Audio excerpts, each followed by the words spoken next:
దయచేసి న్యూస్ లోకి వెళ్లే ముందు ఈ వీడియోని లైక్ చేయండి, ఛానల్ ని సబ్స్క్రైబ్ చేసుకునే ప్రయత్నం చేయండి. ముదురుతున్న యూరియా వెల్లడ రాష్ట్రానికి కేంద్రం కేటాయించి 9.80 లక్షల టన్నులు, ఇప్పటి వరకు వచ్చింది 5.30 లక్షల టన్నులే. అయితే ఆగస్టు నాటికి సరఫరా 8.30 లక్షల టన్నులు కాగా 3 లక్షల టన్నులలోపే చేసింది. అయితే ఇప్పుడు ఏమంటారు తెలుసా లోకం? చెప్తా యూరియా విషయంలో నేను పోలింగ్ పెట్టినా. శతగాని సన్నాసులని కాంగ్రెస్ లోకం అంటుంది, ప్రజలు అంటారు. అది పక్కన పెడితే యూరియా విషయంలో కల్వకుంట్ల చంద్రశేఖరరావు ఢిల్లీకి పోలే, వినతి పత్రం ఇయ్యలే, ఏమి చేయలే. బాజాప్తా పట్టుకొచ్చి యూరియా వచ్చిన మొగోడు కేసీఆర్ అంటారు. మీరు దొంగలు, శతగాని దద్దమ్మలు, సవటలు, సన్నాసులను లోకం అంటుంది. ఉన్నది చెప్పాలి. ఇప్పుడు మీరు కేంద్రం మీద పడగాల్సి మీద ఎత్తారు. నేనేం చెప్తున్నాను, షార్టేజ్ ఉన్నది, అది ఒప్పుకుంటా నేను. కానీ ఊరికన్నా ముందు లైన్ కడతాను. మీరు ఏం పరిచిర్రు? ఢిల్లీకి 50 సార్లు వస్తుంది. ఊరికన్నా ముందు లైన్ కడాలి కదా. లైన్ కడితే 29 మనకు మొదలు వచ్చు కదా. అంటే మన సన్నాసులం అని వెళ్ళిపోయింది. కల్వకుంట్ల చంద్రశేఖరరావు అనేవాడు వ్యవసాయం చేసినాడు, వ్యవసాయంలో ఉన్న కష్టాలు చేసినాడు. ఎప్పుడు యూరియా వేయాలి, ఎప్పుడు డిఏపీ తెలుసు కాబట్టి ముందర పోయి తెచ్చింది. పాలాభిషేకాలు చేయించుకున్నారు రైతులతో. మీరు విషయం పోతే మీకు నరవలేదు. ఇంకా కడుపులో విషయం పెట్టి కుక్కుతారు రైతులు. ఆ స్థాయిలో ఆవేశానికి ఉన్నారు. ఇంకా సిగ్గు లేకుండా కేంద్ర ప్రభుత్వమే నొక్కుతారు. మీరు దద్దమ్మలను ఒప్పుకోరుగా, మీకు తెలియదు అదే కదా. ఇక రాష్ట్ర వ్యాప్తంగా యూరియా కోసం క్యూ లైన్లు. పార్లమెంట్ లో తెలంగాణ కాంగ్రెస్ సభ్యులు ఇప్పుడు ఒప్పుకుంటుగా రాష్ట్ర వ్యాప్తంగా యూరియా కోసం క్యూ లైన్లు కడుతున్నారు. V6 వివేక్ వెంకటస్వామి తెలంగాణ రాజ్యంలో గన్న శాఖ మంత్రిగా ఉన్న దద్దమ్మలు చెప్తున్నారు. రాష్ట్రం చూసుకోవాలి గంత కదనా ముచ్చట. వాళ్ళే ఇప్పుడు క్యూ లైన్ కడుతుంది. ఎవరైనా దొంగ మాట వాళ్ళని గుంజిది అంటారు లోకం వల్ల. ఇది విషయం. ఇంకేంది? తాజాగా కేంద్రం తీరుపై సీఎం రేవంత్ ఫైర్ అయ్యిండు. కిషన్ రెడ్డి, బండి సంజయ్ మోదీ భజన చేస్తున్నారు. పార్లమెంట్ లో బీఆర్ఎస్ ఎంపీ పత్తా లేదని మండిపడి ఈ మునగాలు నుండి పొడిచినారు.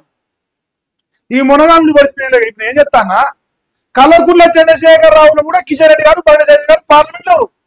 మరి అప్పుడు ఎందుకు తెచ్చిర్రు? మీరు ఎందుకు అయిపోతారు? ఆయన మీ లెక్క కేసీఆర్ ఊకే బండి సంజయ్ గారికి, కిషన్ రెడ్డి గారు వినతి పత్రాలు లేదా బాగా ఇంట్లో అనుకున్నా తెచ్చి కూర్చోబెట్టారు. మళ్ళీ నాకేం వస్తుంది మని మళ్ళీ వస్తారు. మళ్ళీ మీరు నిజం ఏంటంటే యూరియా దద్దమ్మలుగా మిమ్మల్ని చూస్తుంది లోకము. మీరు అవునన్నా కాదన్నా, మీరు ఒప్పుకున్నా ఒప్పుకోకపోయినా నిజం కదేను. కావాలి అన్న డౌట్ ఉందంటే మీరు రైతుల కాడికి పోరి మిమ్మల్ని ఉరికిచ్చి కొట్టే కాడికి ఉన్నది లోకం.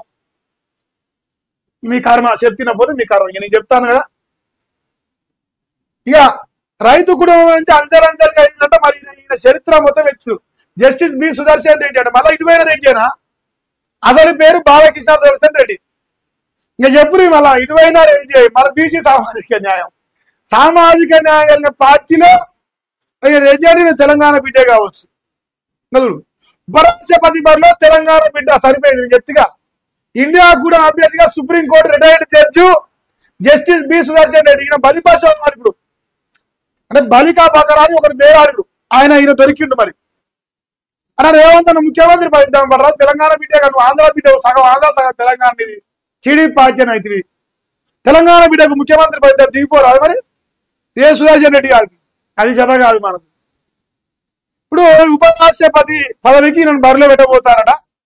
ఈయన బలిపశు. ఆయన కేసీఆర్ లేదు, పొడిచేది లేదు. అలా బీజేపీకి ఎక్కువ ఉన్నాయి, బీజేపీకి వెళ్తారు. అది ఓపెన్ సీక్రెట్. బలిపశువుని తేలాడిరు.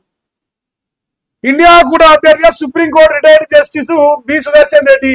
ఢిల్లీలో ప్రతిపక్ష పార్టీల భేటీ తర్వాత ప్రకటించిన ఖర్గే ఏకగ్రీవంగా నామినేట్ చేసిన అపోజిషన్ పార్టీలు ఢిల్లీలో జస్టిస్ సుదర్శన్ రెడ్డికి ప్రతిపక్ష నేతల స్వాగతం.